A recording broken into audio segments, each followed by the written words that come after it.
Ito po ay handog pa rin sa atin ng Barangay Elias Aldanan.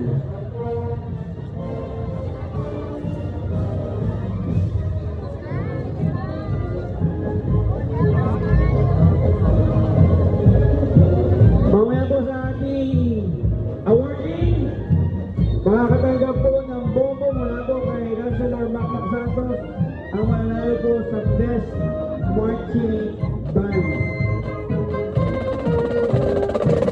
Hindi sa ating mga major, meron po tayong cash prize na binigay ng kanina.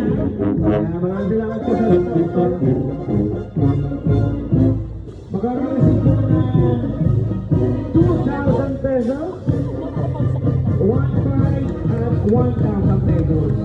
Yan. Really well, cash prize yun eh. May nag-abot lang natuwa sa mga major. Yan.